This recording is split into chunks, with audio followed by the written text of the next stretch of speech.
Cordial saludo, mi nombre es Alfonso López Ayala, estudiante de la especialización en gestión pública. Vamos a hablar hoy entonces de lo que es la estructura del Estado colombiano.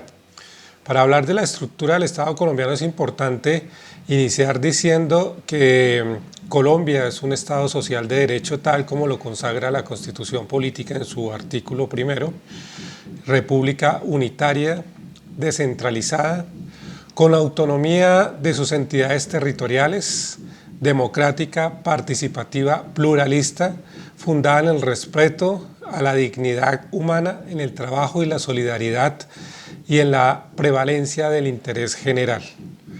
Partiendo de allí, partiendo de la Constitución, entonces hablamos ya de cada uno de las divisiones del Estado colombiano. Podemos hablar de 4 divisiones, dentro de las cuales está las ramas del poder público. Ya las vamos a ir desagregando una por una. Las entidades autónomas, entes autónomos que tienen completa independencia, autonomía, entes de control, los entes de control que son los que se encargan de garantizar que el Estado funcione de una manera correcta, y la organización electoral. Esas son, digamos, que las 4 subdivisiones que tenemos de la organización estatal en Colombia. Es importante de pronto mencionar las leyes que han venido organizando el Estado, que es la Ley 489 de 1998, el Decreto 3445 de 2010, la Ley 1444 de 2011, e incluso también hay una ley que es la Ley de las Normas Orgánicas, que es la Ley 1454 de 2011. Es importante referirnos al marco legal, por supuesto, primero a la Constitución Política, de ahí partimos, y luego estas leyes y estos decretos. Recordemos que en el gobierno del expresidente Álvaro Uribe se habían unificado algunos ministerios. Luego llega Juan Manuel Santos en el 2011, que es esta ley 1444. En esta ley se excinden unos ministerios, se otorgan precisas facultades y extraordinarias al presidente para modificar la estructura de la administración pública. Entonces llega Juan Manuel Santos y nuevamente separa algunos ministerios, entre ellos recuerdo el Ministerio del Interior y de Justicia, que estaba en uno solo, lo divide, queda el Ministerio del Interior y el Ministerio de Justicia aparte, siendo cada uno con una independencia. Pero, y así otros ministerios y otras entidades. De igual manera, el decreto 3445 se crean las altas consejerías en el Departamento Administrativo de la Presidencia de la República. Entonces también es muy importante referenciarlo. Antes estaba la Ley 489 de 1998, que es sobre la organización y funcionamiento de las entidades del orden nacional, y se expiden otras disposiciones. Bueno, entremos entonces con el tema de la organización estatal en Colombia. Hablamos de las ramas del poder público, entonces, como lo hemos visto toda la vida, bueno, desde que recuerdo yo en el colegio y después en pregrado, pues las ramas del poder público en Colombia están divididas en 3, ejecutivo, legislativo y judicial. El ejecutivo tiene, digamos que 2 variantes, que una es del orden nacional y del orden territorial. Luego encontramos el legislativo donde está la Cámara y el Senado. Para el caso de nuestro país, digamos que es bicameral, hay dos cámaras, el Senado de la República y el Congreso de la República, la Cámara de Representantes.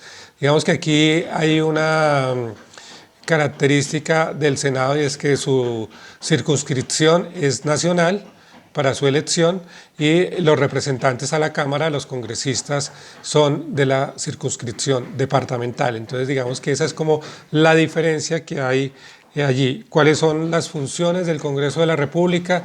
Dictar las leyes, realizar reformas constitucionales básicas, porque si es una reforma profunda, pues se tiene que generar una constituyente, y realizar el control social. Son algunas de las funciones que realiza el Congreso de la República.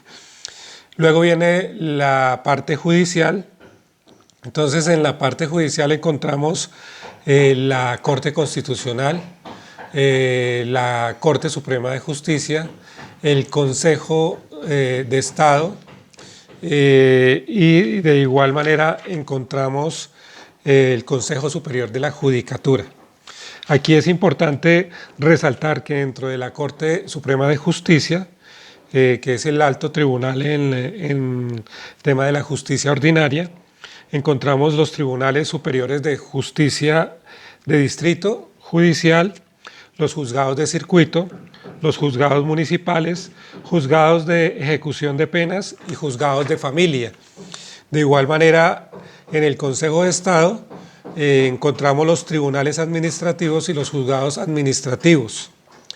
Las jurisdicciones especiales también hacen parte de esta rama jurisdiccional, los jueces de paz, los jueces de reconciliación, las jurisdicciones de comunidades indígenas, la Comisión de Disciplina Jurídica y el Consejo Superior de la Judicatura. También hace parte de esta rama judicial la Fiscalía General de la Nación. La Fiscalía hace parte de esta rama, no como un organismo de control, que también ejerce, digamos que un control penal, pero sí como una entidad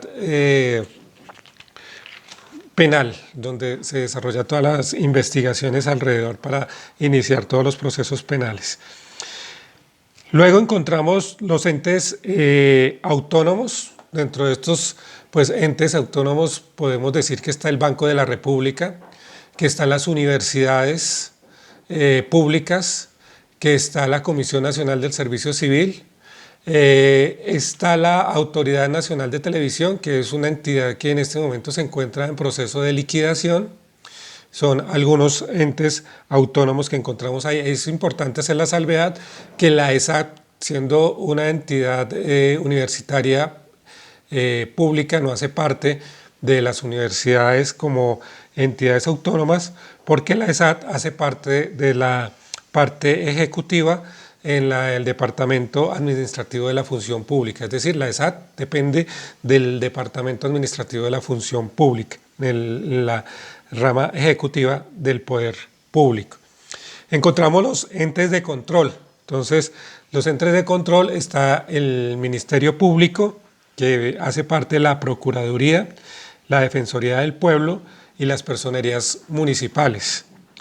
Está la Contraloría General de la República, que es la entidad que ejerce el control fiscal como entes de control. Digamos que esos son los organismos de control. Y finalmente encontramos la organización electoral, que es el Consejo Nacional Electoral y la Registraduría Nacional de Colombia, que la Registraduría Nacional de Colombia es la entidad que da la ciudadanía y el reconocimiento civil a los ciudadanos, a las personas, desde que nacen, su registro de nacimiento, partida de nacimiento, y posteriormente hasta que se ejerce la ciudadanía con la mayoría de edad, con la cédula de ciudadanía. Estas son entonces las entidades, pronto rápidamente para mencionar algunos principios constitucionales de la función administrativa, que son la igualdad, la moralidad, la eficacia, la economía, la celeridad, la imparcialidad y la publicidad. Y algunos principios rectores del ejercicio de competencias está la coordinación, la concurrencia y la subsidiariedad. De igual manera, para el tema de los principios del ordenamiento territorial, está la soberanía, la unidad nacional, la autonomía, la descentralización, la participación, la equidad regional, la diversidad, la flexibilidad, la prospectiva, son algunos de estos principios. De esta manera, entonces, definimos toda la organización del Estado colombiano. Muchas gracias.